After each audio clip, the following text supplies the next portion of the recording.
Mayam ngasi February ki tang 19 leba popan numit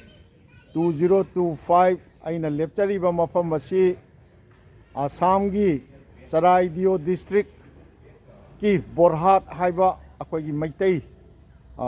yumthong kuntret kunipan na khundadana 1950s gi matamdagi khundadana leba mafam adu lakchage haidana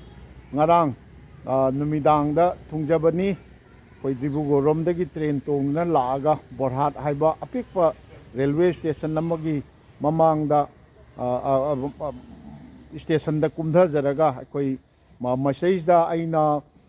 Dibrugarh da leijari da koi unajagi bi oja mutum bandana ga pau phauna jare haraga makoi kungi angang singnaga koi bu station da okpiraga yam pisak pikpa tawni hotel di leitabani adagi aiga koigi Borkola dagi loina jarakhiba koigi Guwahati dagi Assam koigi Manipuri People's Front Assam gi koigi marup mapang inaw ani aigi marup ngaubaga loina na lakpiba koi mi mari surabanina koigi mi gi imungda thungbadi nungairaroi haidana IB ni hotel leitabanina masigi koigi Assam government ki koigi inspection banglo ni banglo si yam chawi yam marang kai lupa double bedroom amagi da lupa chamnga lawi maisai da aikoi leijaraga mathang aihakna Borhat da laksabagi maitai ichilinaw sing unajabagi akoi gi paring do ai chathajage ado hairiba mafam masidagi sanathongi Manindra Konsam aihakna ahanbada akoi gi khwai mayamgi mafamda Borhat tagi nolukchari ada yam laibak phabadi ngarang akoibu taramna Borhat railway station da opiraga akoibu cha nung pithak pidana oja mutum bandana gi mayumda akoigi khunna sigi akoigi oja song akoigi Salam Song Kumar akoigi maitai khungi gangbura haitare head oina leibiribasu lakpidana masu mangarang akoigi inspection banglo si bawa mahangna thinbirambani aduga ngasi chu ayuksi pung mapan makhairom taba sida akoi inakta lakpidana sidaisda leptana leiri magi chu yam akoi horen ai khara sangna Borhat ki maramdadi koi Dimapur romda hanjanabagi akoi ticket confirm tawjare Borhat haiba mafam si Dimapur dagi kilometer chambaga nifurom lapatai Dimapur dagi laga koina nahan leijaramba Simalguri du dagi station ani ama lalaga lakadabani ada Saraidio hariba Assam gi district asi ai mathang ai uchage tapna aduga Borhat ki aigi khwaigi mayamgi mafamda akoi saktak janaba hona jaba asisu khara akoi saruk ahum thokna tangkak ahum thokna khara macha khaina thamjanaba ai hona jage ado Saraidio hariba Assam gi district si hana Sibsagar district ki manungdagi leirakhibani masigi maramdadi Google da karida yamna mayamna khwaidagi adum irai laina phangbiba posakni ai thodokna haijararoi masi Saraidio hariba si ahom ningthau ahanba first ahom ningthau akoigi Sukapha akoigi Chaulung Sukhafana akoigi 1253 da ahanba ahongi ningthau konung linggiba mafamduni aduga masaisda Saraidio haribasi akoina leijariba Borhat hariba mafamsidagi akoigi kilometer si nifu muk lape haye masigi mafamsida ahom ningthau sing phumgiba ahom ningthau ama phumme aduga amu atopa ningthau ama amuk tarogasu adugi mathakta adum koi leibak tholaga kungi mayamna leibak tholaga lakpa makoina Maidam haiba yamna tourist center ama oina su leiba hoji Assam gi oina yam historical oiba mafamdu leimane masiju Google da dum line phangbibani hariba si Saraidio hariba mafamdani ado Saraidio hariba district si akoigi Nagaland amadi akoigi Arunachal Pradesh adagi Assam manungdana Dibrugarh district ka Sibsagar district kana koi border oiba adumba district amani masigi akoigi capital town na akoigi district headquarter na akoigi Sunari haibasi Borhat sidagi kilometre 23 ꯂꯥꯞꯄꯤ ꯍꯥꯏꯌꯦ ꯑꯗꯣ ꯑꯩ ꯑꯣꯖꯥ ꯁꯣꯝ ꯀꯨꯃꯥꯔꯁꯨ ꯑꯩ ꯍꯣꯔꯦꯟ ꯑꯣꯖꯥ ꯁꯣꯝ ꯀꯨꯃꯥꯔꯁꯤ ꯑꯩꯈꯣꯏꯒꯤ ꯑꯣꯖꯥ ꯁꯣꯝ ꯀꯨꯃꯥꯔꯅ ꯑꯩꯈꯣꯏꯒꯤ ꯃꯩꯇꯩꯁꯤꯡꯒꯤ ꯒꯥꯡꯕꯨꯔꯥ ꯍꯦꯠ ꯒꯥꯡꯕꯨꯔꯥꯅꯤ ꯑꯣꯖꯥ ꯁꯣꯝ ꯀꯨꯃꯥꯔꯅꯤ ꯑꯩ ꯃꯥꯒ ꯑꯀꯨꯞꯄ ꯍꯣꯔꯦꯟ ꯃꯇꯥꯡ ꯆꯥꯕꯗ ꯀꯩꯅꯣ ꯇꯧꯖꯒꯦ ꯑꯩ ꯋꯥꯔꯤ ꯁꯥꯟꯅꯖꯒꯦ ꯑꯣꯖꯥ ꯁꯣꯝ ꯀꯨꯃꯥꯔ ꯁꯂꯥꯝ ꯁꯣꯡ ꯀꯨꯃꯥꯔ ꯍꯥꯏꯕꯅꯤꯀꯣ ꯏꯁꯩꯒꯤ SONG ꯁꯣꯡ ꯁ꯭ꯌꯥꯝ ꯅꯠꯇꯦ ꯑꯗ ꯃꯌꯥꯝꯗ ꯑꯃꯨꯛꯇ ꯍꯥꯏ ꯑꯃꯨꯛꯇ ꯇꯧꯕꯤꯌꯨ ꯑꯣꯖꯥ ꯁꯣꯝ ꯀꯨꯃꯥꯔ ꯃꯌꯥꯝꯗ ꯑꯃꯨꯛꯇ ꯈꯨꯠ ꯑꯃꯨꯛꯇ ꯍꯥꯏꯕꯤꯌꯨ ꯑꯗꯨꯅꯤ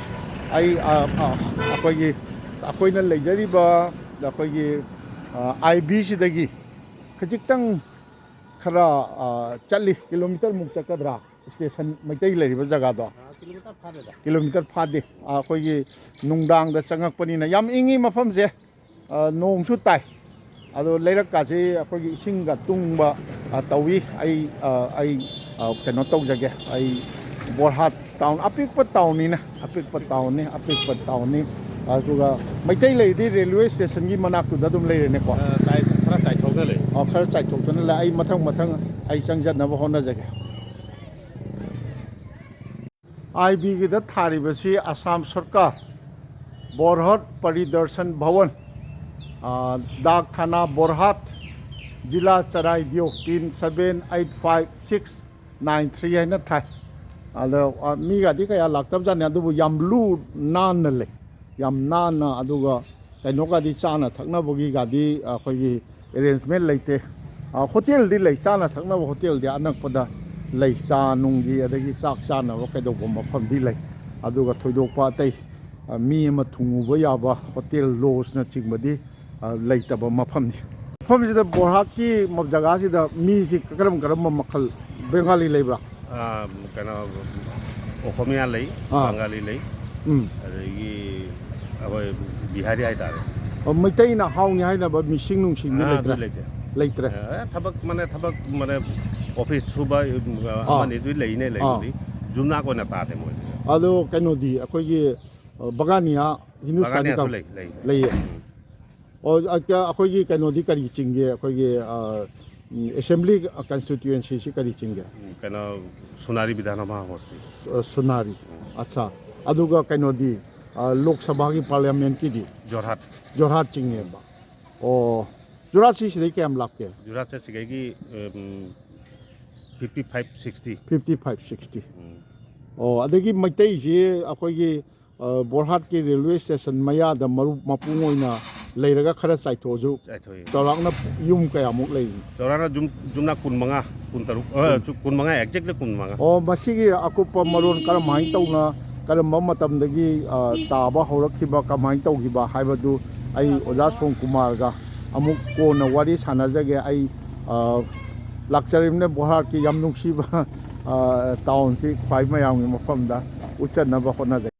हौजिकी आइबिदुदगी फगी इलेक्ट्रिक कुटी पोस्ट मरी गुम्बा हदि मीटर चमरी गुम्बा लाएरगा फगी बोरहाट की कैथेल से हौरे यामना अपिकपनी अदो फगी यामना चौकुनुंगाय याइफबा टाउन की मसक्ति ओइद्री फगी मांगदा उबिरिबसनि जिंगना करिना तौरेरगा अदुबो याम नुंगाइबमना नुंगदांग थेंगसु अखोगी टोम जो हाइनाबा टुकटुकी जो हाइनाबा अखोगी ई रिक्शो से याम मरांग काइना फंगी सिदगी स्टेशन लोमदा मैतई तारिबा स्टेशन चटपसि लमलोंग अहुम फांगबा म लेरे सि कदोमदा स्टेशन किस तरफ है इस तरफ सोमदा अदु एतारदी नोंपोक करोम पांगमा माइकई से कनो तौद्रे नोंग मंगमनिना नुमिचु कदो ओ सोमदा अदुदि नोंपो ओइतादि नोंपोल मखारोमदा हाइगलेरगा अखोगी स्टेशन से खितंग चलगा लेदोरी निसी बोरहाट की याम फजबा बिल्डिंग मसी चाही अनि अहुम मरी मंगाई मतुंगदि पुंगोंग अमु होंगिदोरिनि आसाम की मतम खर चाही मतम खरगी ममांगदि यामना पिसक पिकपा ओइरमगनि हैना खंजै स्टेशन जो खरा पिसक पिकपा स्टेशन नम ओइरी फैसिलिटी कया लेतरिबा ꯑꯗꯨꯅꯤ ꯑꯗꯨꯕꯨ ꯃꯇꯝꯒꯤ ꯀꯩꯅꯣꯗꯤ ꯆꯞ ꯆꯥꯅ ꯌꯧꯔꯕ ꯁꯤꯗꯩꯁꯤꯗ SB ꯁꯥꯏꯕꯔ ꯀꯦꯐꯦ ꯀꯥꯏꯅ ꯂꯩ तौरीसे अदो स्टेशन किस तरफ स्टेशन इस तरफ और चुमद्रिंग सोमदसु लंबी मा सखरी स्टेशन यौरगा अमु उच्चगे इंडिया छि चाउदी चाउखली हाइबसे अखोइना खंगजरकपदगी खरा खरादी खंगजरई मतम अमददी खोगी रेलवे की रेल ट्रैक सिदैसदा सुमायना का खोंगा चटपा याबजा नाते अमांगा सोय करी गरी लैबा हौजिकती अखोगी रेलवे की मनुंगदा अखोगी कंपार्टमेंट मनुंगदा बोगी दा पानबा वाशरूम सिंगसी अतोप सिस्टम अमगी ओइखरबनिना मधुना अखोगी रेलवे ट्रैक ता अमांगा सोय ताबसिमा उद्रे अखोइना मपान थोकचरकपा 1970-71 अदवाइददी शिलोंग भावा दिमापुर शिलोंग भावा चननबा दिमापुरदगी कोई गुवाहाटी बाबा ट्रेन तोंब चलुबसिदा शिलोंबु यौरसु अइगी लेफमबु यौरसु हॉस्टेलबु यौरसु अदुगा अमु थोलकपा मतमदा इम्फाल थोलक मतमदा इम्फाल यौरगा से आइना जर्नी दा सेलकपा फी रोल सिंगदु इसिंग असाबना तुप अखोई थादोक्तरगे इसिंग असाबदा तिंगद्रगदी खोगी मोयदना अंगोब हिककुंबा तौरगा अस चबाक पामजानी अदुगा मतमदुदा लेरंबा खोगी भिखारी सिंग चाकनी फिनीबा कांगबु सिंगसु याम मोना मसम मनागादो हौजिकती भिखारी गासी मसा तनान उरे मफी मरोन गासु यामना मोटपदु तौद्रे अदुनी तौरिसे अदु सिमतंगसु आई खंगनजने वा नहारोल सिंगनादी मो गाजे खंगदबा याय स्टेशन दा चंगुरदी हेक्ता मो पक्पगी फिबमदा तौरमी अदु हौजिकी मतमददी तौद्रे बोरहाट रेलवे प्लेटफॉर्म फनियाम लापी आइना चंगैसे मोइनदे असंबनी गायना सिदा चत्सनु गायना हाइरप माली लंबीदा लाक्तरे लंबी आइना ngасai लाकपदुदगी अदुम येट लोमदा चुमद्रिंग चलगा रेलवे की स्टेशन जी फंगबजाने अदुगा अमुकसु हन्ना हजो बोरहाट हाइबा Meitei लैरिबा मफमसी दिमापुरदगी लाकपीगे high तारगदी Tinsukia चटपा passenger train लापीबा अमा पैसेंजर ट्रेन दुदी याम सांगना चंगरनी अदुगा इंटरसिटी एक्सप्रेस गुवाहाटी दगी कोगी लिडो भावा अरुणाचल प्रदेश की लिडो भावा चलिबा इंटरसिटी दा लापीबा नत्रगदी बोरहाटा अतै ट्रेन दी खामदे हाइबसी मखंगन जनिंगी अदा निजिंग जरकपदा वफम अमतंग अइगी इसम समना होनजरिबा अखोई यूट्यूब चैनल लेना तौजरीबसिदा आइना करी आइना अंगांग ओरिङेदै नहा ओरिङेदैगी पामजरकपदो चाही मतांग असिदा खरा ngamजरिङैसिदा खजिक्तंगा हौजिकती यूट्यूब हाइबसी लैरबनिना क्वाइ मयामगा खंगमिन्नबदा ना आइना नुंगाइजबा हाइतारे अदो खरा थागतचदना मयामदा सक्ताकचबसिदैसिदा यामना पुंगनिंग थौगतपीबा कनो मयाम कमेंट मयाम पीबिरई कदौरे याम नुंगाइजै अखोगी पुंगनिंग थौगतपीरकपा कमेंट का पाजबसे यामना अखोगी चाफम थकफम तुमम चाफम खंगदननी चलिसे नुंगाइबदी नते अदोइतासु वखलना पामजबा थबक तौबगी नुंगाइजबदुदा मयामना पीबिरकपा कमेंट सिंग पाजरगा याम नुंगाइबा पोक्सै थमोइदा अखोगी हक्चांगदा थौनागी ई हापीबदनो तवी अदो आई कइनो लोइनमक्सी मयामना पीबिरकपा कमेंट सिंगदु पाखुम पीजबजे हुजिकी ओइना ngamjadri हाइदी कइनो मतम लेजदबा हाइतारे अदो अदुननी वारोबिनो आई कमेंट सिंग लोइनमक पाजै अदुगा कमेंट की पाखुम पीजरक्तबदी आइगी मतम से याम टाइट ओइना कइनो तौजबननी सिनजबा अंगकपनी आई ममांगदसु पंजगरे आई पावर बैंक अमखक कइनो तौबसु याददना आई पुजरक्तबनी अदो मेमोरी चिपसु हेक याउदबा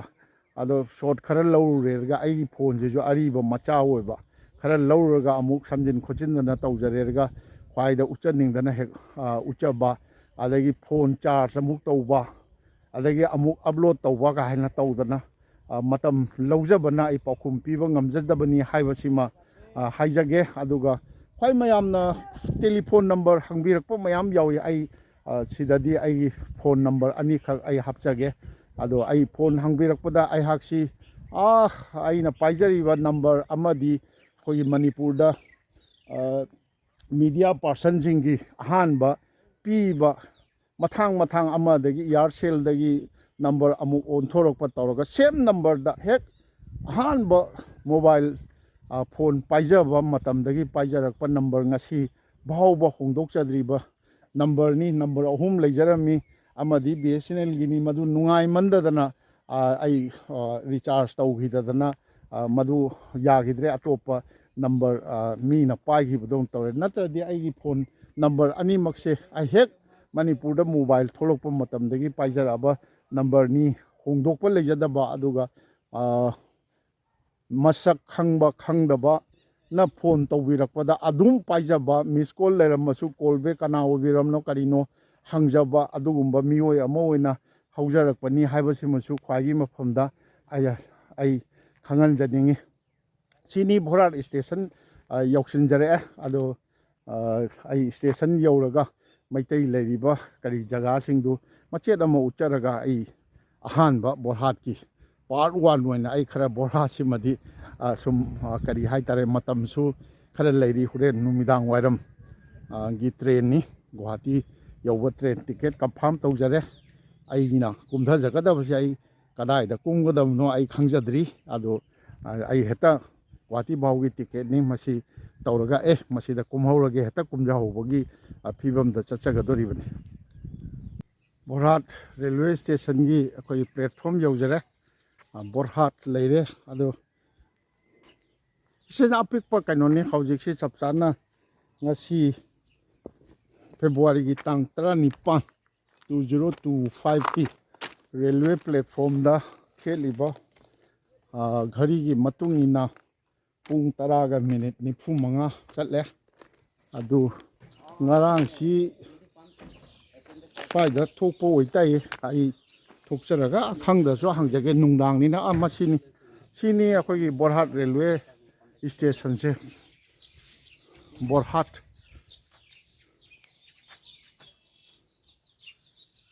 ꯁꯤꯅꯤ ꯄꯤꯁꯛ ꯄꯤꯛꯅ ꯂꯩꯕ ꯑꯗꯣ ꯃꯌꯥꯝꯗ ꯑꯃꯨꯛꯀꯁꯨ ꯍꯟꯅ ꯗꯤꯃꯥꯄꯨꯔꯗꯒꯤ ꯂꯥꯛꯄ ꯇ꯭ꯔꯦꯟ ꯂꯤꯗꯣ ꯌꯧꯅ ꯆꯦꯟꯕ ꯏꯟꯇꯔꯁꯤꯇꯤ ꯅꯨꯡꯇꯤꯒꯤ ꯆꯦꯜꯂꯤꯕ ꯏꯟꯇꯔꯁꯤꯇꯤ ꯅꯠꯇꯅ ꯁꯤꯗꯩꯁꯤꯗ ꯑꯇꯩ ꯇ꯭ꯔꯦꯟ ꯈꯥꯝꯗꯦ ꯄꯦꯁꯦꯟꯖꯔ ꯇ꯭ꯔꯦꯟꯗ ꯗꯤꯃꯥꯄꯨꯔꯗꯒꯤ ꯂꯥꯛꯄꯤꯕꯗꯤ ꯌꯥꯝꯅ ꯃꯇꯝ ꯌꯥꯝꯅ ꯁꯥꯡꯅ ꯆꯪꯒꯅꯤ ꯍꯥꯏꯅ ꯂꯧꯖꯩ ꯀꯩꯅꯣꯗ ꯆꯨꯝꯅ ꯁꯤꯐꯥꯎ ꯌꯧꯔꯛꯄ ꯃꯇꯝꯗ ꯄꯨꯡ 5 ꯈꯔ ꯍꯦꯟꯅ ꯆꯪꯉꯝꯒꯗꯕ ꯃꯥꯜꯂꯤ ꯑꯩꯈꯣꯏꯒꯤ ꯊꯤꯃꯜꯒꯨꯔꯤ ꯐꯥꯎ ꯂꯥꯛꯆꯈꯤꯕꯒꯤ ꯅꯤꯡꯁꯤꯡꯖꯔꯒ ꯄꯥꯕꯗ ꯑꯗꯣ ꯁꯤꯒꯤꯁꯤꯗ ꯆꯪꯖꯔꯒ ꯃꯥꯡꯗ ꯂꯩꯔꯤꯕ ꯁꯣꯔꯣꯛ ꯂꯝꯖꯥꯎ ꯁꯣꯔꯣꯛ ꯑꯃ ꯂꯩꯔꯦ ꯂꯝꯖꯥꯎ ꯁꯣꯔꯣꯛꯁꯤꯗ ꯆꯨꯝꯗ꯭ꯔꯤꯡ ꯋꯥꯡꯃꯗ ꯆꯨꯝꯗ꯭ꯔꯤꯡ ꯆꯪꯈ꯭ꯔꯤꯕ ꯂꯝꯕꯤꯁꯤꯗꯅꯤ ꯉꯔꯥꯡ ꯑꯣꯖꯥ ꯕꯟꯗꯅ ꯑꯩꯅ ꯗꯤꯕ꯭ꯔꯨꯒꯔꯒꯤ ꯇꯦꯂꯤꯌꯥꯄꯇꯤꯗ ꯎꯅꯖꯈꯤꯕꯤ ꯑꯩꯍꯥꯛꯅ ꯑꯩꯈꯣꯏꯒꯤ ꯑꯁꯥꯝ ꯃꯅꯤꯄꯨꯔꯤ ꯁꯥꯍꯤꯇ꯭ꯌ ꯄꯔꯤꯁꯠꯀꯤ ꯗꯤꯃꯥ ꯍꯁꯥꯎ ꯍꯥꯞꯂꯣꯡꯗ ꯇꯧꯈꯤꯕ ꯀꯟꯐꯔꯦꯟꯁꯇ ꯑꯩꯈꯣꯏ ꯆꯠꯆꯈꯤꯕ ꯃꯇꯝꯗ ꯑꯩꯈꯣꯏ ꯊꯦꯡꯅꯖꯈꯤꯕꯤ ꯃꯥꯅ ꯅꯤꯡꯁꯤꯡꯕꯤꯔꯝꯗꯅ ꯃꯥꯅ ꯑꯩꯈꯣꯏꯒꯤ ꯑꯂꯤꯃꯨꯔꯗ ꯗꯤꯕ꯭ꯔꯨꯒꯔꯒꯤ ꯑꯂꯤꯃꯨꯔꯗ ꯊꯦꯡꯅꯖꯗꯅ ꯇꯧꯕꯅꯦ ꯑꯣꯖꯥ ꯑꯩ ꯁꯨꯃꯥꯏꯅ ꯇꯧ ꯆꯠꯆꯕꯅꯤ ꯍꯥꯏꯅ ꯑꯩ ꯂꯥꯛꯆꯒꯦꯅ ꯄꯥꯎ ꯐꯥꯎꯅꯖꯔꯒ ꯃꯥꯅ ꯃꯣꯏꯈꯣꯏ ꯃꯌꯨꯝꯗ ꯍꯥꯟꯅ ꯆꯥ ꯅꯨꯡ ꯊꯛꯈꯤꯁꯦ ꯍꯥꯏꯗꯅ ꯑꯩꯈꯣꯏ ꯒꯨꯋꯥꯍꯥꯇꯤꯗꯒꯤ ꯂꯦꯡꯕꯤꯔꯛꯄ ꯑꯩꯒꯤ ꯃꯔꯨꯞ ꯉꯧꯕ ꯔꯥꯖꯦꯟꯗ꯭ꯔ ꯑꯗꯩ ꯏꯅꯥꯎ ꯑꯅꯤ ꯎꯄꯦꯟꯗ꯭ꯔ ꯑꯗꯩ ꯒꯣꯔꯀꯤꯁꯣꯔ ꯃꯈꯣꯏ ꯇꯧꯗꯅ मणिपुरी क्या बंदना का घर इस तरफ है ना अच्छा मोई खंगी सी मैतई तार मैतई रो नो हाँ हैमा नंग मैतई रो इबेमा अच्छा अच्छा खंगदे नंदी खंगबा नंग कमाय खंगीबा मा मैतई खंगमी मैतई लोन कमाय खंगीबा नंग मैतई रो मैतई लोन दी खंगे अच्छा अच्छा क्या नुंगाइरिनो तुम्हें अहोमिया अहोमिया मणिपुरी जाने अच्छा अच्छा अच्छा अच्छा असामीसगा जिंगा अखोइगसे मोइना मिसिंग हाइजब वानी सक्से अखोइगा चप मानबैना सिदा चंगागा ꯁꯤꯒꯤ ꯂꯝꯕꯤꯁꯦ ꯅꯣꯡ ꯇꯥꯕꯒꯤ ꯑꯩꯈꯣꯏꯒꯤ ꯅꯨꯡꯗꯥꯡꯗꯨꯗꯗꯤ ꯌꯥꯝ ꯅꯨꯡꯉꯥꯏꯇꯦ ꯅꯨꯡꯒꯗꯤ ꯊꯥꯔꯖꯥꯠꯅꯤ ꯅꯨꯡꯒꯗꯤ ꯊꯥꯔꯦ ꯑꯗꯣ ꯂꯩꯈꯣꯝꯒ ꯊꯣꯛꯏ ꯈꯤꯇꯪ ꯆꯪꯁꯤꯜꯂꯒ ꯑꯣꯖꯥ ꯕꯟꯗꯅꯥꯒꯤ ꯀꯩꯅꯣ ꯂꯩꯔꯤ ꯑꯗꯨꯒ ꯁꯤꯗ ꯁꯣꯔꯣꯛ ꯅꯥꯀꯟꯗ ꯂꯩꯔꯤꯕꯒꯁꯤ ꯑꯩꯈꯣꯏꯒꯤ ꯏꯅ ꯀꯨꯞꯄꯤ ꯌꯨꯝꯁꯤ ꯏꯅ ꯀꯨꯞꯄꯤ ꯑꯗꯨꯒ ꯑꯃ ꯁꯥꯒꯠꯂꯁꯤꯅ ꯇꯤꯅꯥꯅ ꯀꯨꯞꯄꯁꯨ ꯐꯛꯂꯣꯡꯅꯒ ꯈꯥꯗꯅ ꯇꯧꯔꯤ ꯑꯗꯨꯅꯤ ꯌꯥꯝ ꯑꯄꯤꯛꯄ ꯈꯨꯡꯒꯪꯒꯤ ꯀꯩꯊꯦꯜ ꯃꯆꯥ ꯍꯥꯏꯕ ꯇꯥꯔꯦ ꯁꯤꯗ ꯌꯣꯠ ꯁꯨꯕꯒꯤ ꯀꯩꯅꯣ ꯑꯃ ꯂꯩ ꯑꯗꯨ ꯕꯤꯜꯗꯤꯡ ꯑꯅꯥꯟꯕꯁꯨ ꯑꯗꯨꯝ ꯂꯩ ꯅꯥꯀꯟꯗ ꯁ꯭ꯀꯨꯜꯒꯨꯝꯕ ꯃꯥꯜꯂꯤꯗ ꯀꯔꯤꯅꯣ ꯁꯥꯏꯀꯜ ꯌꯥꯝ ꯂꯩ ꯑꯩ ꯌꯦꯡꯖꯒꯦ ꯁꯤꯗ ꯁꯪꯀꯔ ꯗꯦꯕ ꯁꯤꯁꯨ ꯅꯤꯀꯦꯇꯟ ꯍꯥꯏꯗꯅ ꯇꯧꯏ ꯁꯥꯏꯀꯜꯒ ꯃꯌꯥꯝ ꯂꯩ ꯀꯔꯤꯒꯤ ꯂꯥꯛꯄꯅꯣ ꯀꯩꯗꯧꯕꯅꯣ ꯀꯔꯤꯒꯨꯝꯕ ꯁ꯭ꯀꯨꯜ ꯑꯉꯥꯡꯁꯤꯡꯒꯤ ꯑꯉꯥꯡꯁꯤꯡꯒꯤ ꯁ꯭ꯀꯨꯜ ꯑꯃ ꯂꯩ ꯁ꯭ꯀꯨꯜ ꯑꯃ ꯂꯩ ꯑꯉꯥꯡꯁꯤꯡꯅ ꯂꯥꯛꯄꯒꯤꯅꯤ ꯀ꯭ꯂꯥꯁ ꯌꯥꯝ ꯐꯖꯅ ꯇꯧꯔꯤ ꯑꯗꯣ ꯁꯔꯀꯥꯔꯒꯤ ꯁ꯭ꯀꯨꯜ ꯃꯥꯜꯂꯤ ꯑꯗꯨꯕꯨ ꯑꯇꯩ ꯂꯝꯗ ꯊꯦꯡꯅꯖꯕꯒ ꯈꯤꯖꯤꯛꯇꯪ ꯀꯝꯄꯥꯎꯟ ꯅꯨꯡꯕꯥꯎꯟꯁꯤ ꯐꯖꯅ ꯀꯩꯅꯣꯗꯤ ꯇꯧꯏ ꯁꯥꯇ꯭ꯔꯗꯤ ꯃꯌꯥꯝ ꯐꯝꯃꯤ ꯁꯤ ꯇꯧꯔꯒ ꯁꯤꯒꯤ ꯃꯅꯨꯡꯁꯤꯗ ꯁꯤꯗꯩꯁꯤꯗ ꯉꯔꯥꯡ ꯅꯨꯡꯗꯥꯡ ꯇꯥꯛꯄꯤꯕꯅꯤ ꯃꯁꯤ ꯕꯔꯍꯠꯀꯤ ꯃꯩꯇꯩ ꯇꯥꯔꯤꯕ ꯌꯨꯝꯊꯣꯡ 23-24 ꯇꯥꯔꯤꯕꯁꯤꯡꯅ ꯃꯁꯤ ꯃꯩꯇꯩꯒꯤꯗꯃꯛꯇ ꯀꯜꯂꯒ ꯂꯥꯏꯁꯪ ꯃꯥꯟꯗꯣꯞꯁꯤ ꯁꯤꯗꯩꯁꯤꯗ ꯃꯥꯡꯗ ꯎꯔꯤꯕ ꯂꯥꯏꯁꯪ ꯃꯥꯟꯗꯣꯞꯁꯤ ꯃꯩꯇꯩꯁꯤꯡꯒꯤ ꯑꯣꯏꯅ ꯀꯟꯕꯅꯤ ꯃꯁꯤꯒꯤ ꯃꯐꯝꯁꯤꯗ ꯑꯩꯈꯣꯏꯒꯤ ꯒꯨꯋꯥꯍꯥꯇꯤꯗꯒꯤ ꯂꯥꯛꯄꯤꯔꯤꯕ ꯃꯔꯨꯞ ꯑꯍꯨꯝꯅ ꯃꯣꯏ ꯃꯅꯤꯄꯨꯔꯤ ꯄꯤꯄꯜꯁ ꯐ꯭ꯔꯟꯠꯀꯤ ꯃꯣꯏ ꯃꯤꯇꯤꯡ ꯑꯣꯏꯕ ꯑꯁꯥꯝꯗ ꯂꯩꯔꯤꯕ ꯃꯩꯇꯩꯁꯤꯡꯒꯤ ꯑꯄꯨꯟꯕ ꯀꯔꯤ ꯊꯕꯛ ꯈꯔ ꯇꯧꯅꯤꯡꯕ ꯁꯪꯁꯊꯥꯟ ꯍꯥꯏꯁꯦ ꯃꯅꯤꯄꯨꯔꯗꯁꯨ ꯄꯥꯡꯊꯣꯛ ꯊꯣꯛꯏ ꯑꯗꯨꯃꯥꯏꯅ ꯇꯧꯅ ꯑꯁꯥꯝꯗꯁꯨ ꯄꯥꯡꯊꯣꯛ ꯊꯣꯛꯄꯅꯤ ꯑꯗꯣ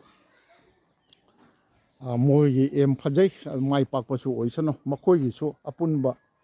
ꯈꯨꯟꯒꯤ ꯕꯣꯔꯍꯥꯠꯇ ꯂꯩꯔꯤꯕ ꯃꯩꯇꯩꯁꯤꯡꯒꯤ ꯑꯄꯨꯟꯕ ꯃꯤꯇꯤꯡ ꯑꯃ ꯃꯤ 10 ꯑꯃ 20 ꯑꯃ ꯇꯤꯟꯗꯅ ꯃꯤꯇꯤꯡ ꯑꯃ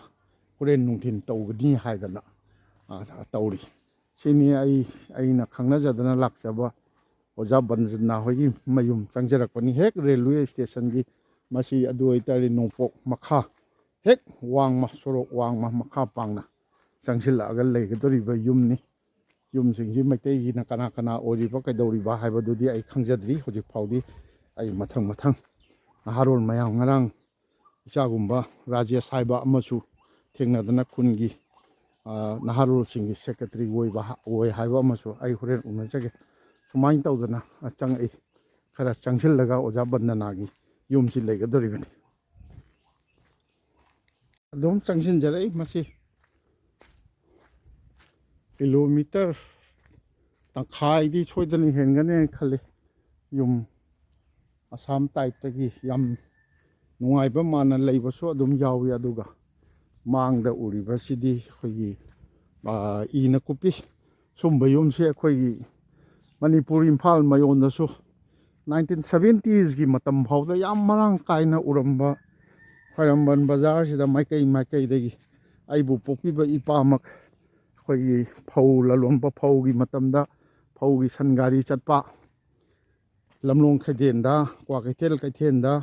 ꯁꯤꯡꯖꯃꯩ ꯀꯩꯊꯦꯜꯗ ꯑꯩꯈꯣꯏꯒꯤ ꯀꯣꯡꯕ ꯕꯖꯥꯔꯗ ꯀꯥꯔꯒ ꯐꯧ ꯌꯣꯟꯕ ꯑꯗꯒꯤ ꯏꯒꯤ ꯃꯇꯝꯗ ꯅꯣꯡꯖꯨ ꯊꯥ ꯂꯥꯛꯇ꯭ꯔꯤꯉꯩꯒꯤ ꯃꯇꯝꯁꯤꯅ ꯏ ꯌꯣꯟꯕꯒꯤꯅꯤ ꯑꯗ ꯒꯥꯔꯤ ꯁꯥꯕ ꯍꯥꯏꯅ ꯑꯩꯈꯣꯏ ꯇꯧꯔꯛꯏ ꯄꯥꯕ ꯍꯣꯏꯅ ꯆꯤꯡꯗꯒꯤ ꯏꯁꯤ ꯂꯩꯔꯛꯀꯅꯤ ꯃꯄꯨꯟ ꯑꯗꯨꯒ ꯑꯩꯈꯣꯏꯅ ꯅꯝꯄꯨꯠ ꯁꯥꯕ ꯍꯥꯏꯗꯅ ꯑꯩꯈꯣꯏ ꯑꯉꯥꯡꯁꯤꯡꯅ ꯅꯨꯄꯥ ꯃꯆꯥꯁꯤꯡꯅ ꯁꯤꯗ ꯃꯃꯥꯡꯗ ꯀꯥꯔꯒꯕꯨꯗꯤ ꯈꯥꯝ ꯂꯩ ꯍꯥꯏꯕꯨ ꯌꯨꯝꯗꯤ ꯑꯩꯈꯣꯏꯒꯤ ꯋꯥꯒꯤ ꯐꯛꯂꯣꯡꯅ ꯈꯥꯔꯒ ꯏꯅ ꯀꯨꯞꯄ ꯌꯨꯝꯅꯤ ꯀꯩꯅꯣ ꯃꯥꯜꯂꯤ ꯇꯦꯈꯥꯎꯁꯤꯡꯒꯤ ꯃꯌꯨꯝ ꯃꯥꯜꯂꯤ ꯁꯨꯃꯥꯏꯅ ꯇꯧꯗꯅ ꯂꯩ ꯑꯗꯨꯒ ꯑꯩꯈꯣꯏ ꯏ ꯁꯥꯕ ꯍꯥꯏꯅ ꯅꯝꯄꯨꯠ ꯍꯥꯏꯅ ꯃꯆꯥ ꯁꯥꯔꯒ ꯑꯃꯨꯛ ꯅꯝꯄꯨꯠ ꯍꯥꯏꯔꯤꯕ ꯃꯆꯥꯗꯨ 12 ꯀꯔꯤꯅꯣ ꯑꯗꯨꯅ ꯑꯃꯨꯛ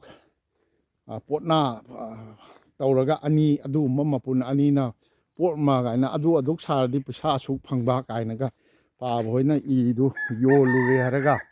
ꯂꯥꯛꯑꯦꯔꯒ ꯑꯩꯈꯣꯏꯗ ꯑꯃꯨꯛ ꯑꯩꯅ ꯁꯥꯈꯤꯕꯁꯤꯡꯗꯨꯒꯤ ꯄꯩꯁꯥꯒ ꯄꯤꯕ ꯑꯩꯈꯣꯏꯅ ꯍꯔꯥꯎꯖꯈꯤꯕ ꯁ꯭ꯀꯨꯜ ꯑꯩꯅ ꯂꯥꯛꯏꯕꯁꯤ ꯂꯝꯕꯤ ꯑꯣꯟꯅꯔꯤꯕ꯭ꯔꯥ ꯀꯩꯅꯣꯝ ꯇꯧꯔꯦ ꯒ꯭ꯔꯥꯎꯟꯗꯤ ꯑꯃ ꯂꯩꯔꯦ ꯃꯁꯤ ꯑꯩ ꯑꯃꯨꯛꯇ ꯍꯪꯖꯒꯦ ꯑꯣꯖꯥ ꯆꯥꯁꯨ ꯑꯗꯨꯝ ꯆꯥꯒꯤ ꯕꯒꯥꯟꯒꯤ ꯃꯑꯣꯡꯗꯁꯨ ꯑꯗꯨꯝ ꯂꯩ ꯑꯩꯁꯤ ꯂꯝꯕꯤ ꯍꯥꯏꯖꯤꯟꯒꯗꯕꯗ ꯍꯥꯏꯖꯤꯜꯂꯛꯇꯕꯒꯨꯝꯕ ꯑꯃ ꯇꯧꯔꯦ ꯑꯩ ꯑꯃꯨꯛ ꯊꯣꯛꯆꯔꯒ ꯍꯪꯖꯔꯒ ꯑꯩ ꯍꯪꯖꯒꯦ ꯑꯩꯁꯤ ꯁ꯭ꯇꯦꯁꯟꯗꯒꯤ ꯆꯨꯝꯗ꯭ꯔꯤꯡ ꯆꯪꯉꯛꯄ ꯂꯝꯕꯤꯗꯨꯗ ꯁꯤꯗ ꯂꯝꯕꯤ ꯂꯝꯂꯣꯡ ꯑꯍꯨꯝ ꯐꯥꯡꯕ ꯑꯃ ꯂꯩ ꯁꯣꯝꯗ ꯑꯃ ꯍꯥꯡꯖꯤꯟꯈ꯭ꯔꯦ ꯑꯩ ꯑꯣꯖꯥ ꯕꯟꯗꯅꯥ ꯍꯣꯏꯒꯤꯗꯨ ꯁꯣꯝꯗ ꯑꯩ ꯆꯪꯁꯤꯟꯖꯔꯨꯔꯦ ꯑꯁꯣꯝꯗ ꯑꯩ ꯆꯪꯖꯔꯨꯔꯕꯅꯤ ꯑꯩꯅ ꯉꯁꯥꯏ ꯂꯝꯄꯥꯛꯀ ꯎꯠꯆꯕꯗꯣ ꯑꯗꯨ ꯅꯠꯂꯝꯗꯗꯅ ꯑꯩ ꯊꯣꯛꯆꯔꯛꯄꯅꯤ ꯑꯗ ꯁꯤ ꯆꯪꯖꯕꯁꯤꯗ ꯁꯤꯒꯤ ꯀꯩꯅꯣꯁꯤꯗ ꯃꯩꯇꯩꯂꯣꯟ ꯉꯥꯡꯅꯕ ꯃꯩꯇꯩ ꯏꯃꯨꯡ ꯁꯣꯏꯗꯅ ꯃꯁꯤ ꯑꯣꯖꯥ ꯕꯟꯗꯅꯥ ꯍꯣꯏꯒꯤ ꯃꯌꯨꯝꯗꯨ ꯁꯣꯏꯗꯅ ꯑꯣꯏꯒꯅꯤꯅ ꯑꯩ ꯈꯜꯂꯦ ꯑꯗ ꯁꯣꯝꯗꯁꯨ ꯃꯩꯇꯩꯔꯣ ꯅꯥꯏ ꯑꯦ नत्तेबा बंदना देवी घोरोनी बारी ये ओ सी इबेम अम लेरे मानसु खंगे ओजा बंदना होगी मयूम सिदा लेरे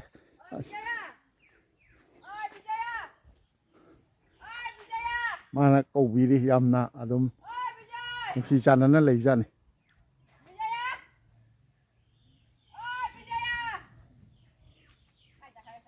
अमा नंग मैते मैते नत्र मैते लोन कमाय खंगिबा हाँ अच्छा अच्छा तो हारी सी हिंदी जानो ना जाने ओ बस ओजा बंदना ओ जाओ ला आई अब माजु मैतेलो ngangi karamai to ngangi no khangde ada leiminabadagi khangbani haibana hairiye acha kami Bengali Bengali Bengali अच्छा अच्छा अच्छा ओ बंगाली ने है आई कौ जगह बंगाली कैसा कोई रकम ये मणिपुरी अलग अलग एखाने शिक्षे अच्छा अच्छा ओ आई कौगे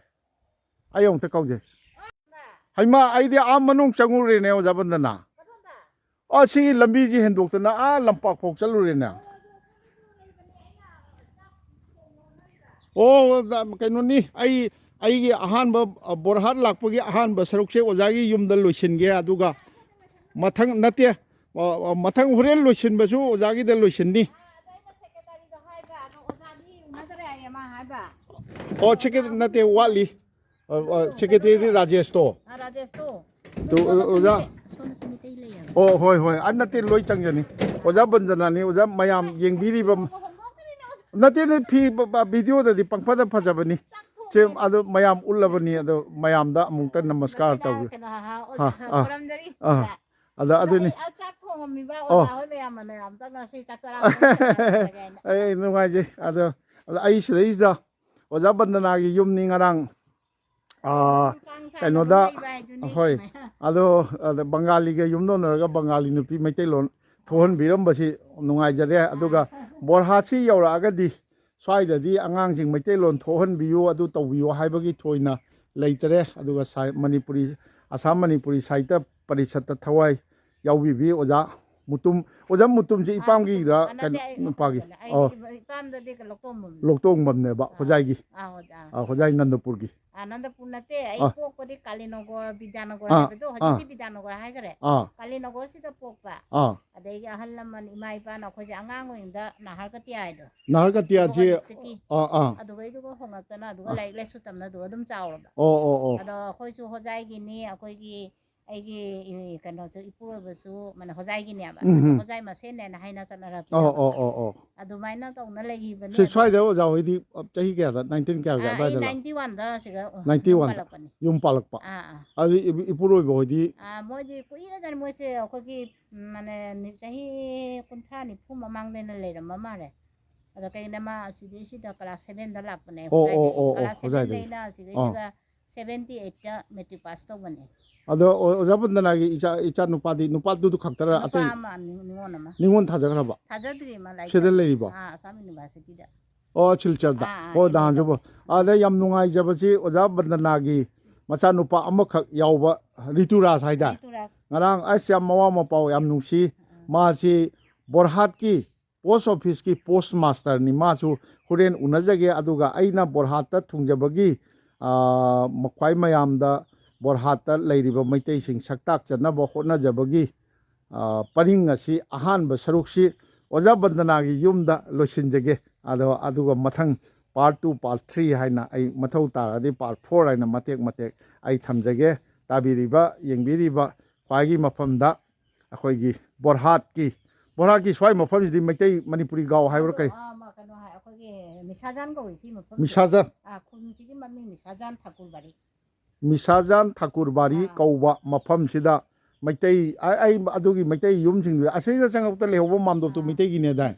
ꯑꯣ ꯑꯗꯨ ꯑꯩ ꯎꯠꯆꯔꯝꯃꯦ ꯑꯗꯨ ꯃꯌꯥꯝ ꯈꯨꯟꯒꯤ ꯅꯍꯥꯔꯣꯜꯁꯤꯡꯒꯤ ꯁꯦꯀ꯭ꯔꯦꯇꯔꯤ ꯔꯥꯖꯦꯁ ꯍꯥꯏꯗꯥꯏꯅꯦ ꯔꯥꯖꯦꯁ ꯂꯥꯛꯀꯅꯤ ꯑꯗꯒꯤ ꯑꯩꯈꯣꯏꯒꯤ ꯈꯨꯟꯒꯤ ꯒꯥꯎꯕꯨꯔꯥ ꯄ꯭ꯔꯁꯤꯗꯦꯟ ꯑꯩꯈꯣꯏꯒꯤ ꯁꯣꯡ ꯀꯨꯃꯥꯔ ꯁꯂꯥꯝꯁꯨ ꯑꯩꯈꯣꯏ ꯎꯅꯖꯗꯅ ꯀꯩꯗꯧꯗꯅ ꯑꯇꯩ ꯌꯨꯝꯊꯣꯡꯁꯤꯡ ꯆꯪꯖꯒꯦ ꯑꯗꯨꯒ ꯑꯣꯖꯥ ꯕꯟꯗꯅꯥꯒꯤ ꯌꯨꯝꯗ ꯁꯤꯕ ꯃꯟꯗꯤꯔ ꯄꯤꯛꯇꯛꯄ ꯁꯤꯕ ꯃꯟꯗꯤꯔ ꯃꯆꯥ ꯑꯃ ꯑꯩꯈꯣꯏ ꯂꯨꯍꯣꯡꯕ ꯃꯇꯝꯗꯅꯦ ꯃꯐꯝꯁꯦ ꯄꯤꯛꯄꯁꯤꯅꯅꯦ ꯑꯗꯨꯗ ꯄꯤꯛꯁꯟꯈꯔꯦ ꯑꯗꯒꯤꯗꯤ ꯂꯥꯏ ꯁꯦꯕꯥꯁꯨ ꯋꯥꯔꯛꯄꯅꯤꯅ ꯈꯨ ꯈꯨꯔꯥꯡ ꯅꯥꯕ ꯍꯥꯏꯅ ꯑꯃ ꯂꯥꯛꯏꯗꯣ ꯑꯗꯨꯒꯤ ꯃꯊꯛꯇ ꯄꯤꯛꯅ ꯃꯐꯝꯁꯤꯗ ꯑꯗꯨꯝ ꯊꯝꯃꯒ ꯑꯗꯨꯝ ꯃꯁꯤꯗ ꯁꯤꯕ ꯃꯟꯗꯤꯔ ꯁꯤꯕꯖꯤꯒꯤ ꯃꯟꯗꯤꯔ ꯒꯤ ꯅꯥꯀꯟꯗ ꯑꯩꯈꯣꯏꯒꯤ ꯇꯨꯜꯁꯤ ꯗꯦꯕꯤ ꯄꯥꯝꯕꯤ ꯑꯆꯧꯕ ꯑꯃꯁꯨ ꯍꯧꯔꯤꯌꯦ ꯃꯁꯤꯗ ꯑꯩꯒꯤ ꯕꯣꯔꯍꯥꯠ ꯂꯥꯛꯆꯕꯒꯤ ꯀꯩꯅꯣꯒ ꯑꯣꯖꯥꯒꯤ ꯏꯃꯧ ꯅꯨꯄꯤꯒ ꯃꯁꯛ ꯃꯇꯧ ꯐꯖꯈ꯭ꯔꯦ ꯑꯩꯈꯣꯏꯒꯤ ꯃꯤꯆꯛ ꯃꯤꯋꯣꯛ ꯐꯈ꯭ꯔꯦ ꯉꯔꯥꯡ ꯆꯥ ꯅꯨꯡ ꯂꯣꯟꯕꯤꯗꯅ ꯑꯩꯈꯣꯏ ꯑꯥꯏꯕꯤꯗ ꯆꯠꯇ꯭ꯔꯤꯉꯩ ꯃꯃꯥꯡꯗ ꯍꯥꯟꯅ ꯀꯩꯅꯣ ꯇꯧꯒꯗꯕꯅꯤ ꯌꯨꯝꯗ ꯆꯥ ꯀꯞ ꯑꯃ ꯊꯛꯀꯗꯕꯅꯤ ꯍꯥꯏꯗꯅ ꯇꯧꯗꯅ ꯑꯩꯈꯣꯏ ꯆꯥꯒ ꯄꯤꯊꯛꯄꯤꯗꯅ ꯇꯧꯏ ꯂꯥꯎꯅꯦ ꯏꯆꯥ ꯏꯃꯧ ꯅꯨꯄꯤꯗꯨꯔ ꯅꯔꯁꯦ ꯏꯃꯧ ꯅꯨꯄꯤꯁꯦ ꯅꯨꯡꯁꯤꯈ꯭ꯔꯖꯥꯠꯅꯤ ꯀꯔꯤ ꯃꯤꯡꯗꯨ ꯀꯔꯤ ꯍꯥꯏꯕ ꯕꯤꯖꯌꯥ ꯀꯧꯔꯤ ꯕꯤꯖꯌꯥ ꯅꯪ ꯅꯄꯥꯝꯒꯤ ꯌꯨꯝꯅꯥꯛꯇꯤ ꯀꯔꯤꯅꯣ ꯂꯣꯡꯖꯝ ꯕꯤꯖꯌꯥ ꯅꯪꯁꯨ ꯍꯨꯖꯥꯏꯔꯣꯡꯒꯤꯅꯦ ꯍꯥꯏꯗꯥꯏ ꯅꯠꯇꯦ ꯒꯣꯂꯥꯘꯥꯠꯀꯤ ꯒꯣꯂꯥꯘꯥꯠ ꯀꯀ꯭ꯔꯥ ꯑꯄꯥ ꯑꯁꯥꯝꯒꯤꯅꯤ ꯑꯗꯨꯝ ꯒꯣꯂꯥꯘꯥꯠ ꯒꯣꯂꯥꯘꯥꯠꯁꯤ ꯀꯔꯥꯏꯋꯥꯏꯒꯤꯅꯣ ꯒꯣꯂꯥꯘꯥꯠ ꯀꯔꯤ ꯈꯨꯟꯒꯤꯅꯣꯕ ꯒꯣꯂꯥꯘꯥꯠ ꯀꯩꯅꯣ ꯗꯣꯏꯒ꯭ꯔꯨꯡ ꯀꯧꯔꯤ ꯍꯥ ꯗꯣꯏꯒ꯭ꯔꯨꯡ ꯗꯣꯏ ꯒꯨꯔꯨꯡ ꯍꯥꯏꯁꯤ ꯇꯥꯎꯟꯗꯒꯤ ꯀꯌꯥꯝ ꯂꯥꯞꯄꯤ ꯑꯙꯥ ꯘꯟꯇꯥꯃꯨꯛ ꯂꯥꯞꯄꯤ ꯑꯗꯣ ꯃꯩꯇꯩ ꯀꯌꯥꯝ ꯂꯩꯔꯤꯕ ꯃꯩꯇꯩ ꯂꯩꯅꯦ ꯃꯥꯒꯩ ꯑꯩꯈꯣꯏꯒꯤ ꯗꯣꯏꯒ꯭ꯔꯨꯡꯗꯨꯒꯗꯤ ꯌꯥꯝ ꯂꯩꯇꯦꯕ ꯖꯨꯝ 8ꯃꯨꯛ ꯂꯩ ꯑꯗꯨꯒꯒꯤꯗꯤ ꯒꯨꯂꯥꯘꯥꯠꯇ ꯑꯇꯣꯞꯄ ꯖꯒꯥ ꯂꯩꯅꯦ ꯕꯨꯀꯥꯈꯥꯠ ꯀꯧꯏ ꯑꯗꯨꯒꯗꯤ ꯃꯤꯇꯩ 150-200ꯃꯨꯛ ꯂꯩ ꯕꯣꯀꯥꯈꯥꯠꯇꯁꯨ ꯍꯣꯏ ꯕꯣꯀꯥꯈꯥꯠꯇꯤ ꯕꯣꯀꯥꯖꯥꯟ ꯅꯛꯁꯤꯜꯂꯛꯑꯕ ꯅꯠꯇ꯭ꯔꯣ ꯅꯠꯇꯦꯗ ꯕꯨꯀꯥꯖꯥꯟꯅ ꯗꯤꯃꯥꯄꯨꯔ ꯃꯥꯏꯀꯩꯗ ꯑꯗꯨꯒ ꯕꯨꯀꯥꯈꯥꯠꯁꯤꯅ ꯑꯃꯨꯛ ꯍꯥꯏꯗꯤ ꯅꯣꯒꯥꯎ ꯇꯥꯔꯒ ꯆꯠꯄ ꯂꯝꯕꯦꯟꯗ ꯂꯩ ꯌꯨꯝ 150ꯔꯣꯝ ꯇꯥꯏꯕ ꯃꯩꯇꯩ ꯍꯥꯏꯅꯩꯅꯦ ꯑꯩꯕꯨꯗꯤ ꯈꯪꯗꯦꯅꯦ ꯑꯗꯨꯒ ꯃꯤꯇꯩꯁꯤꯡꯗꯨꯅ ꯍꯥꯏꯌꯦꯕ ꯑꯗꯨꯒ ꯃꯥꯟꯗꯣꯞꯀꯁꯨ 2ꯃꯨꯛ ꯂꯩ ꯃꯥꯜꯂꯦꯅꯦ ꯃꯩꯇꯩꯒꯤ ꯑꯗ ꯅꯪꯗꯤ ꯂꯥꯏꯔꯤꯛ ꯀꯌꯥꯝ ꯇꯝꯃꯦ ꯑꯩ BA ꯐꯥꯎ ꯇꯝꯃꯤ BA ꯐꯥꯎꯕ ꯑꯥꯔꯠꯁꯇ ꯁꯥꯏꯟꯁꯇ ꯑꯥꯔꯠꯁꯇ ꯑꯗꯨ ꯊꯕꯛꯇꯤ ꯇꯧꯗ꯭ꯔꯦ ꯇꯧꯗꯦ ꯅꯣꯏ ꯏꯁꯨ ꯐꯪꯉꯕꯣ ꯑꯣꯖꯥ ꯐꯪꯗ꯭ꯔꯤꯌꯥ ꯀꯌꯥꯝ ꯀꯨꯏꯔꯒꯦꯅꯦ ꯂꯥꯛꯄ ꯆꯍꯤ ꯑꯃ ꯐꯥꯔꯦ ꯕꯣꯔꯍꯥꯠꯁꯤ ꯅꯨꯡꯉꯥꯏꯕ꯭ꯔꯣ ꯅꯨꯡꯉꯥꯏ ꯁꯨꯝ ꯅꯠꯇꯦ ꯅꯨꯡꯉꯥꯏꯔꯛꯑꯅꯤꯗ ꯍꯧꯖꯤꯛ ꯃꯥꯅ ꯇꯥꯎꯟ ꯃꯄꯨꯡ ꯐꯥꯒꯠꯂꯛꯄꯒꯤ ꯃꯑꯣꯡ ꯎꯔꯦꯕ ꯁ꯭ꯋꯥꯏ ꯃꯇꯦꯛꯁꯤꯗꯅꯤ ꯂꯝꯕꯦꯟ ꯊꯣꯡ ꯅꯨꯡꯉꯥꯏꯇ꯭ꯔꯤꯁꯦ ꯑꯗ ꯑꯁꯣꯝꯗ ꯊꯣꯡ ꯑꯃ ꯁꯥꯔꯤ ꯑꯣꯖꯥꯅ ꯈꯤꯇꯪ ꯆꯠꯂ ꯎꯅꯦꯕ ꯊꯣꯡꯗꯣ ꯁꯥꯕ ꯍꯦꯛ ꯂꯣꯏꯔꯛꯄꯗ ꯁꯤ ꯂꯝꯕꯦꯟꯁꯤ ꯑꯗꯨꯝ ꯐꯔꯛꯀꯗꯧꯔꯦ ꯉꯔꯥꯡ ꯅꯨꯡꯗꯥꯡ ꯑꯣꯖꯥ ꯕꯟꯗꯅꯥꯅ ꯇꯥꯛꯄꯤꯈ꯭ꯔꯦ ꯑꯩꯅ ꯀꯔꯤꯅꯣ ꯂꯝꯕꯤ ꯑꯁꯨꯛ ꯌꯥꯝ ꯐꯠꯇ꯭ꯔꯤꯁꯤꯕꯣ ꯍꯥꯏꯅ ꯇꯧꯕꯗ ꯁꯤꯗꯩꯗ ꯊꯣꯡ ꯑꯃ ꯁꯥꯔꯤꯌꯦ ꯊꯣꯡꯗꯨ ꯁꯥꯕ ꯂꯣꯏꯔꯒ ꯁꯦꯝꯒꯠꯂꯛꯀꯗꯕ ꯂꯝꯕꯤꯅꯤ ꯍꯥꯏꯗꯅ ꯇꯥꯛꯄꯤ ꯑꯗꯨꯅ ꯑꯩꯒꯤ ꯕꯣꯔꯍꯥꯠꯇ ꯂꯥꯛꯆꯕꯒꯤ ꯑꯍꯥꯟꯕ ꯁꯔꯨꯛꯁꯤ ꯑꯩ ꯃꯇꯥꯡꯁꯤꯗ ꯂꯣꯏꯁꯤꯟꯖꯒꯦ ꯇꯥꯕꯤꯔꯤꯕ ꯌꯦꯡꯕꯤꯔꯤꯕꯁꯤꯡ ꯃꯈꯥ ꯇꯥꯕꯁꯨ ꯌꯦꯡꯕꯤꯌꯨ ꯂꯦꯞꯇꯅ ꯄꯨꯛꯅꯤꯡ ꯊꯧꯒꯠꯄꯤꯔꯛꯀꯅꯤ ꯍꯥꯏꯕꯒꯤ ꯑꯁꯥꯁꯨ ꯑꯩꯈꯣꯏꯒꯤ ꯋꯥꯈꯜꯗ ꯆꯥꯎꯊꯣꯛꯆꯕꯁꯨ ꯄꯣꯛꯆꯅ ꯉꯥꯏꯖꯒꯦ ꯈꯧꯔꯥꯡꯅ ꯉꯥꯏꯖꯒꯦ ꯑꯗꯣ ꯑꯩ ꯍꯧꯖꯤꯛ ꯕꯣꯀꯥꯈꯥꯠ ꯍꯥꯏꯁꯤꯗ ꯌꯨꯝ 150ꯔꯣꯝ ꯇꯥꯏ ꯍꯥꯏꯁꯤꯗꯤ ꯑꯩꯒꯤ ꯍꯟꯗꯛꯀꯤ ꯈꯣꯡꯆꯠꯁꯤꯗꯤ ꯑꯩꯅ ꯉꯝꯖꯕ ꯃꯑꯣꯡꯗ ꯉꯝꯃꯤꯈꯩꯗꯤ ꯁꯨꯝ ꯃꯊꯪ ꯆꯠꯆꯕꯒꯤ ꯃꯑꯣꯡꯅꯤ ꯀꯗꯥꯏꯗ ꯉꯁꯤꯅ ꯀꯗꯥꯏꯗ ꯍꯌꯦꯡꯅ ꯀꯗꯥꯏꯗ ꯍꯥꯏꯅ ꯑꯗꯨꯒ ꯈꯔ ꯅꯨꯡꯁꯤꯕꯤꯕ ꯑꯩꯅ ꯆꯠꯆꯔꯤꯁꯤꯗ ꯇꯦꯡꯕꯥꯡ ꯄꯤꯕ ꯃꯤꯒ ꯊꯦꯡꯅꯔꯒꯗꯤ ꯂꯦꯞꯇꯅ ꯑꯗꯨꯝ ꯉꯝꯖꯔꯤꯈꯩ ꯍꯛꯆꯥꯡꯅ ꯉꯝꯗꯅ ꯉꯝꯃꯤꯈꯩꯗꯤ ꯉꯝꯗꯗꯅ ꯄꯣꯞꯀ ꯇꯥꯗꯅ ꯐꯃꯨꯡꯗꯒ ꯂꯩꯈ꯭ꯔꯒꯗꯤ ꯈꯪꯗ꯭ꯔꯦ ꯑꯗꯣ ꯆꯠꯆꯒꯦꯅ ꯈꯟꯖꯩ ꯃꯇꯥꯡꯁꯤꯗ ꯑꯣꯖꯥ ꯕꯟꯗꯅꯥꯒꯤ ꯃꯌꯨꯝꯗ ꯑꯍꯥꯟꯕ ꯁꯔꯨꯛꯁꯤ ꯕꯣꯔꯍꯥꯠꯀꯤ ꯑꯍꯥꯟꯕ ꯁꯔꯨꯛꯁꯤ ꯂꯣꯏꯁꯤꯟꯖꯒꯦ